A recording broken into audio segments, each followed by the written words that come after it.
Welcome to my channel. This is Nikki of Nikki's Homemade Crafts, and today we're going to do part 1 of the Multi-Stitch Mystery Crochet Along that is Christmas themed, which means I'm using Christmas colors, and I highly recommend you do so too. But you are totally open to using different colors if you wish to do so, if you feel like that is your Christmas vibe. Before we get into the exact details on the materials that we're using, let me remind you that there is a link down below in the description, and it's going to take you right over to our website, nikkishomemade.crafts.com, right to the page where the pattern is located. Now remember, the pattern on our website is free to view with ads. There will be a table of contents. So if you scroll down a little bit, you will see likely right after the first image, you will see a table of content. You can expand it and then click on the written instructions of this pattern. Then you will jump right to it and then you can work through it, but the ads are still going to be visible right there. If you prefer an ad-free version, come join the Crochet Club, because in the Crochet Club you get over 400 ad-free patterns, weekly live tutorials teaching you exactly what you want to be taught. Some of the things you see behind me right here, just like Santa. We also have twice a month get-togethers on Zoom. We talk all about crochet, yarn, future projects, and what the Crochet Club members want to see. You can join as a trial member monthly, quarterly, and annual. Remember, trial members only get access to this pattern for a few days, but if you are joining as a full member, monthly, quarterly, or annual member, you get access to everything. Okay, let's talk about the materials. All right, I will be using Recrochet's Brava bulky yarn. You can use any bulky yarn for this project. I'm using a little bit more than 1 skein of white, roughly 1.5 skeins of white, and 1 full skein of red for the entire pattern. There are 3 parts. You're going to need these amounts for the entire 3 parts. We're also going to use a 6mm crochet hook. You can easily adjust your crochet hook a little bit. There's a little wiggle room, so if you prefer like a 5.5 or a 6.5, that's totally fine. You can do that.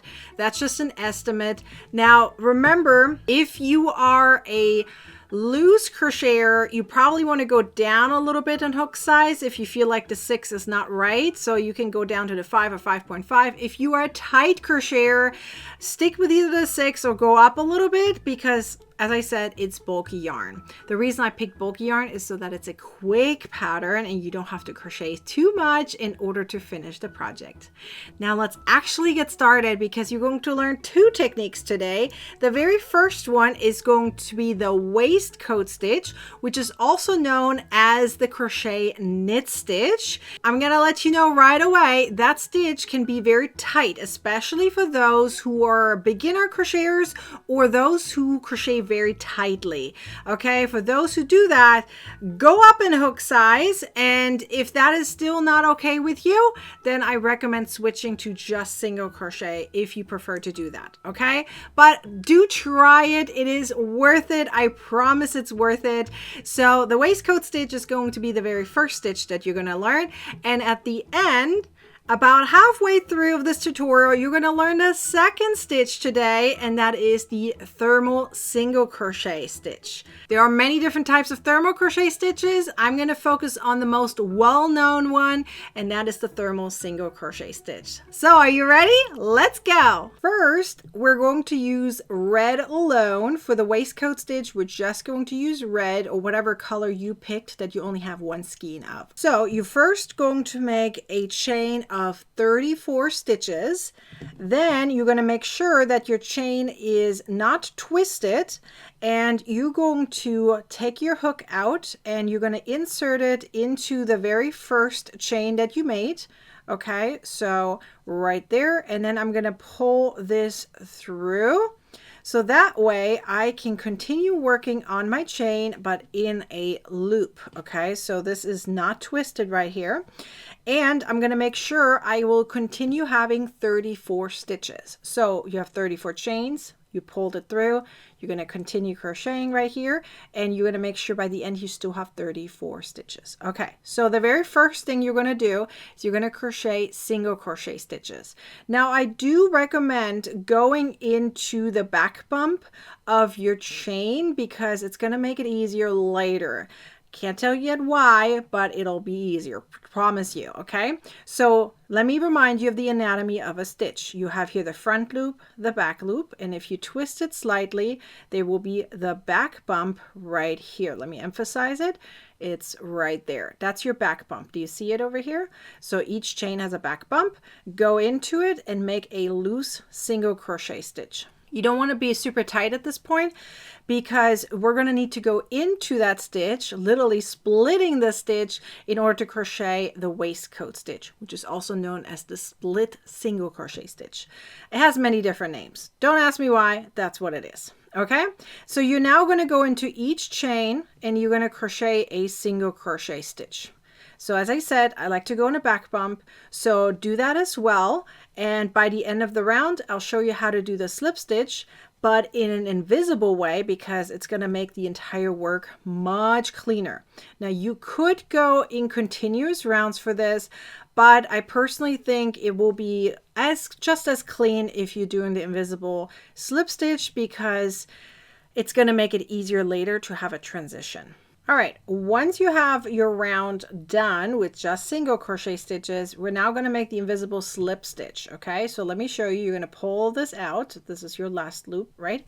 You're going to use your hook and go from the back to the front through your very first stitch that you made. Okay, you're now going to take your loop and pull it back like so. It's more like a relocation of your loop, but it's known as the invisible slip stitch. So just like that. Okay, now we're going to go into the actual waistcoat stitch, split single crochet stitch, or crochet knit stitch, however you want to call it. Now let me show you. We're not going to make a chain of one or anything. That's just going to add some bulk to it, and I prefer not having that bulk. I want to have a clean transition, so I'm not going to make a chain of one. Okay, so right here, let me show you kind of the anatomy of your stitch again, because that will help figure out where to go, okay? Because a lot of confusion comes with this stitch. A lot of people think it's a single crochet stitch when it really isn't, okay? So right here is a front loop and here is the back loop. So this is the top V, okay? So a lot of people consider that a V. Now there is a front V, and that is that one right here. So this is one stitch right here. So you have a top V and you have a front V, okay? So typically if you would make a single crochet stitch, you would go underneath the top V. So you're gonna go right into that little space that is right there, right? And you pull up a loop and then you're going to make your single crochet stitch, right? So that's where you typically put your single crochet stitch. However, the split single crochet stitch or waistcoat stitch or crochet knit stitch is done a little differently. You do not go underneath the top V, but you rather go into the front V, and I'm really saying into. So you're splitting this V in half, okay? So you're not going into that space next to it, you're going to go right through it. So you're going to take your hook and you're going to split that V in half and you're going to go through. Now this is where I can say, if you have a hard time going through, your tension was too tight. You may want to go back and make it a little looser. Sometimes crocheters even use in the first row of single crochet stitches a little higher or bigger hook and then go back to the size they're supposed to, because it's going to make it easier, okay? So once you split it through, and if you had loose tension, it should be very easy to get into.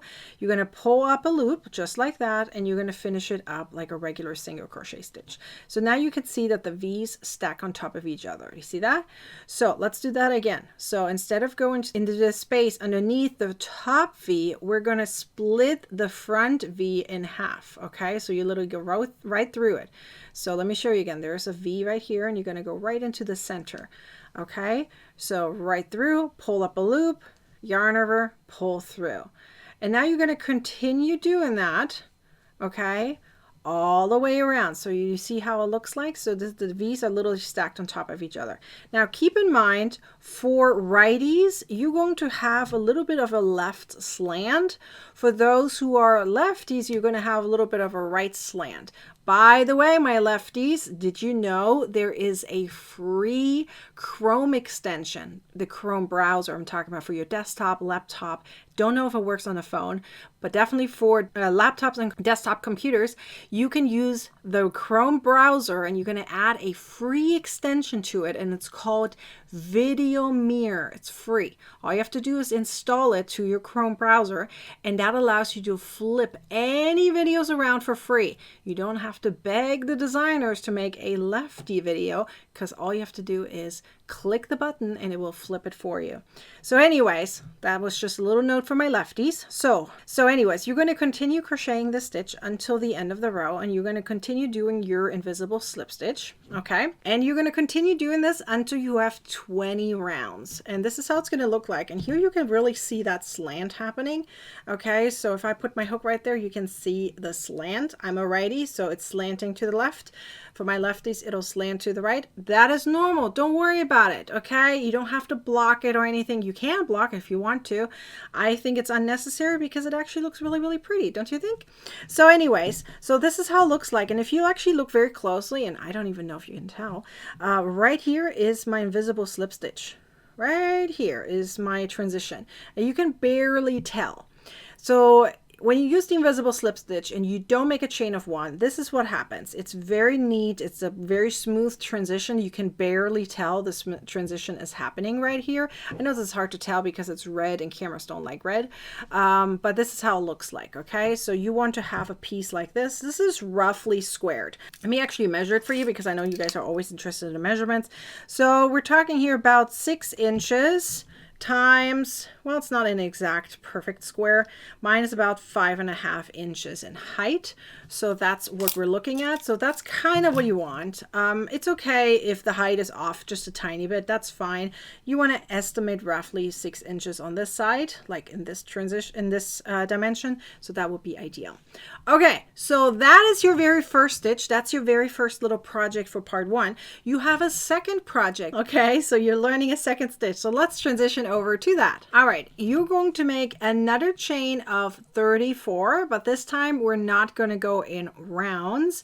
We're going to go in rows. You're going to learn the thermal single crochet stitch. If you've never learned this one before, you will love it in a specific way and not like it in another way. Don't worry, it is a very thick stitch. It takes a little longer to crochet than a normal stitch because you go in half a row at a time, okay? I'm going to show you how to do this on a little tiny swatch right here, so you don't have to wait forever for me to crochet this. It's the same stitch, right? So I'm going to show you how to do this stitch, and it's actually much easier than you might think once you get the hang of it, okay? And usually that happens once you're like about 2 or 3 rows in, then you're like, oh, I got it now, okay? So be patient. You're going to make a chain of 35. You're going to go again into the back bump. I highly recommend you do that in this one, regardless if you prefer it or not, because it's going to make your life much easier in the second row, okay? Trust me on this. So starting from the second chain from the hook, you're going to crochet 1 single crochet per chain. Now keep in mind, I remind you again, please use the back bump on the back, okay? So front loop, back loop, turn it around, there's the back bump, okay? Use that, it's gonna really help you. So make your single crochet stitches. You don't have to make like extra loose tension or anything, just crochet as normal here and crochet your single crochet stitches. Yes, the very first row is just single crochet stitches. So once you're at the end, you're going to make a chain of 1. So typically I don't do chain of 1s for rows, but in this case I do that because I want to make sure I can find my stitches. So chain of 1 and turn. So once you turn, you're actually not going to turn this way like you normally would, but you're actually turning like this, okay? So you're going from here to here. So the reason for that is because I need to explain where you're going, and it's going to make it easier to crochet, at least in the very first row or maybe a few rows, to crochet this way, meaning you're looking down onto your side project, okay? So this is actually the side, but you're now going to go in this direction towards you, but you're going in like a half a row at a time. You'll see it once you kind of get along a few rows. So looking at your project, so this is your chain of 1, so ignore that, okay? So this is your very first stitch. You have here the top V, right? You have the front loop and the back loop. So like once you turned, front loop, back loop, right? And then you're going to see a loop down here. So if you went in the back bump, you're going to see that loop very easily because you see a V here on the bottom, right? So what you're going to do is you're going to go through the back loop only and through what I like to call the parallel loop or the leftover loop here on the bottom, okay? Like one row down, you're going to see a loop right there. So if I hold it like this, you know exactly where you're going into. So which means you're going to leave the front loop behind. That is your leftover loop for the following row, that front loop, okay? So let's do that. So once you have your chain of 1, you're going to go into the back loop and the parallel loop like so, yarn over, pull through, and now crochet a single crochet like normal. Yarn over, pull through. Now at this stage people get confused because I'm like, oh my gosh, now it's squished together, I don't know where to go. Well, if you hold it like this, you know exactly that this is your front loop that you left behind. You use your back loop and you use that parallel loop. So that means right here's our next stitch. Okay, so you go through the back loop and the parallel loop, and feel free to add like a finger right here to the next stitch so you know where the next stitch is. If you can hold it like that, perfect. So I'm going to try to hold it like this. So yarn over, pull through these 2 loops, okay, and then finish it up like a single crochet. And now that my finger stayed right there in place, I know exactly which one is my next stitch. So now move down, go through the back loop and the parallel loop. Now I'm going to move my finger over to the next stitch so I know where it is, right? So yarn over, pull through, yarn over, pull through, okay? So now let's go to the one where my finger is at, right here, back loop, parallel loop. So, and then this one will be the next one, the next one, next one. So I'm just going to hold as normal and I'm going to continue my row until the end. So you're going to simply go through the back loop and the parallel loop on the bottom. And you're going to do this all the way through, okay? Now, keep in mind, at the very last one, that's usually the hardest one to see. But here's how this looks like. This is the very last one. Make sure you count your stitches. You should have 34 stitches. So I highly recommend you count your top stitches because the side can be hard to do, okay? So your side stitches can be harder to count. Now keep in mind, when you crochet the thermal single crochet stitches, you're going to have on both sides the back side of your work. So you will never really see the front side of your stitch because it is actually on the inside of your work. So now that we finished the row, I kind of naturally turned it. Did you see that? Like I didn't even intentionally do it. It just naturally turned. So I made here my last stitches, and here you can kind of see your front part of your stitch. You see the front V's right there? Well, they're going to be hidden in a second because we're going to work on this side, okay? So what you're going to do now is you're going to make a chain of 1 and you're going to work back now, okay? So you're going to go into the last stitch that you just made, but here, because we turned, right? So now let's do the anatomy test again, right? We have here front loop, back loop, and here's that leftover loop, which was previously the front loop of the previous row. We left that behind, right? So we're going to use that now. So you're going to go through the back loop and that leftover loop like so, and you're now going to crochet your single crochet stitches, okay? And I highly recommend adding like a stitch marker here, so if in case you can't find your stitch, you know exactly where it is. So the first and last stitch, make a stitch mark, add a stitch marker to it so you have no problem finding your stitches. Now if you're comfortable with it and you know your stitches and you count your stitches each time and you don't need a stitch marker, good. But don't come later and say that your stitches are off. Make sure you count your stitches every row if you're not using a stitch marker, okay? So now you're just going to continue crocheting as you did before. So back loop and leftover loop, which is the front loop from the previous row. And you're going to crochet the entire row the same way, okay? So here again, here's that very last stitch and pull through. You can see how I naturally turn. Like it turns kind of naturally on its own. And so you're now going to go back and forth, okay, and you're going to crochet this stitch specifically. And now let's talk about counting, because this is how many rows you're actually going to do. So this is all white. I know the color is a little bit off here on the screen, but it's all white, okay? I promise you it's all white.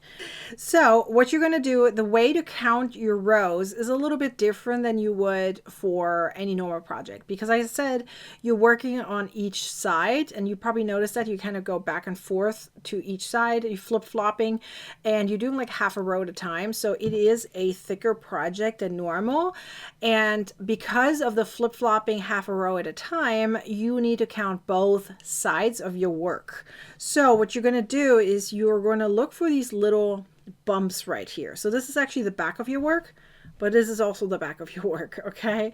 So count your little bumps, because each of these bumps right here is a stitch. Okay, it is like the back.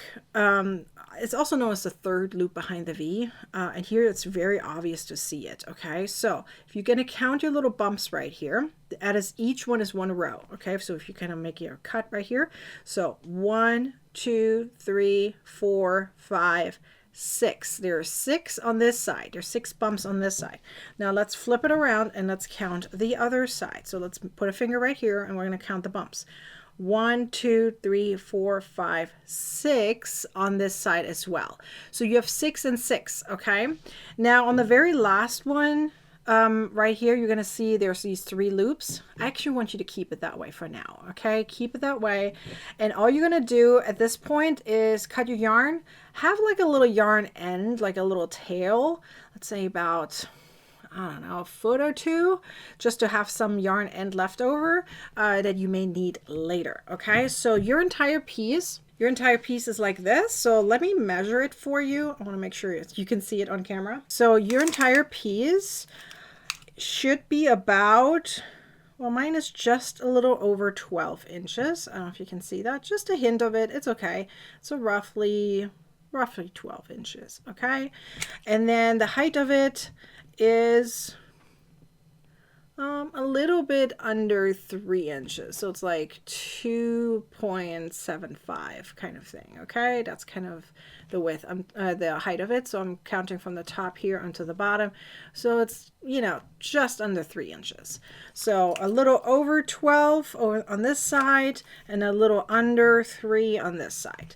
So just that you have some measurements so you can compare to that. Okay, so these are your 2 pieces. So you have this piece right here, okay, and then you have this piece right here. So these are your 2 pieces for part 1 of your project, okay, your mystery project that is Christmas themed. As you can tell, white and red. At least I hope that you can tell so far.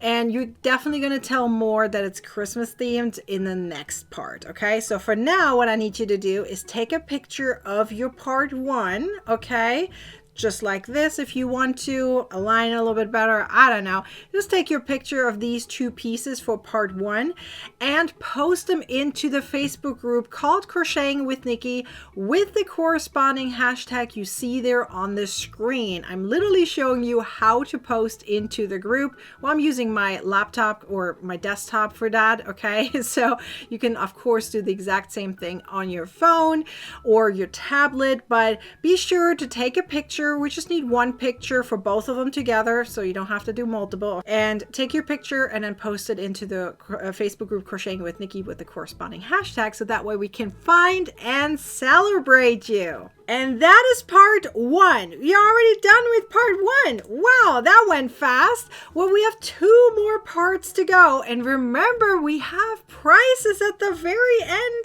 We have a big party on Saturday, so make sure you are going to attend that. I have the link ready for you already. So it should be below part 1, somewhere there, like below the pattern. You will see somewhere where it says party or something in that range, and you will see a link right there. So click there and click the little notify me button, and of course put in your phone so you don't forget to come to the big party, because it's going to be a multi-stitch party and we're going to talk all about these stitches and way more.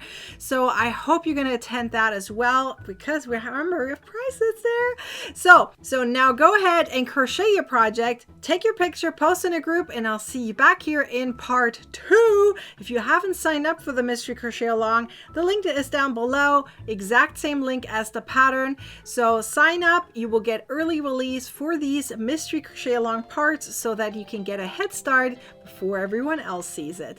I hope to see you in part 2. Until then, be sure to like, comment, and share this video, subscribe to my YouTube channel, and turn on the bell to get a notification next time I publish a video or go live. I'll see you then. Bye!